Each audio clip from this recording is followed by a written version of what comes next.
আসসালামু আলাইকুম প্রিয় ক্রিকেট ফ্যান্স, আপনারা সবাই কেমন আছেন? আশা করি সবাই ভালো আছেন। দেশ এবং দেশের বাইরে থেকে যে যেখান থেকে এই ভিডিওটি দেখছেন তাদেরকে জানাই সুস্বাগতম। আপনারা সবাই জানেন গত এক মাস যাবৎ টি-20 ওয়ার্ল্ড কাপ চলছে। তো আনফর্চুনেটলি টি-20 ওয়ার্ল্ড কাপ বাংলাদেশ অংশগ্রহণ করে নাই। এই জন্য বাংলাদেশি ফ্যান যারা আমরা আছি, বাংলাদেশকে যারা সাপোর্ট করি, তারা অনেক কষ্ট নিয়ে এই টি-20 ওয়ার্ল্ড কাপটা দেখছি। তো আজকে টি-20 ওয়ার্ল্ড কাপের ফাইনাল। তো প্রশ্ন হচ্ছে, আজকে যে ফাইনাল হবে ভারত এবং নিউজিল্যান্ডের বিপক্ষে, তো আজকে যদি ম্যাচটা পরিত্যক্ত হয়ে যায় বৃষ্টির কারণে, তাহলে কে চ্যাম্পিয়ন হবে? আসলে এই নিয়ম অনুযায়ী ফাইনালের একটা ডে রিজার্ভ থাকে।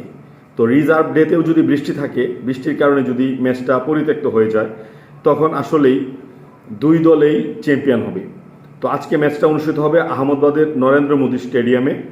আর যে টি-20 ফাইনালটা হচ্ছে, এটা হচ্ছে 10ম টি-20 ফাইনাল। ভারতের সামনে একটা সুযোগ টানা দুইবার চ্যাম্পিয়ন হওয়ার জন্য।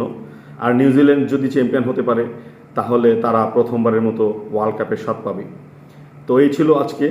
তো কমেন্টে জানান আজকে কে জিতবে, ভারত না নিউজিল্যান্ড। ধন্যবাদ সবাইকে।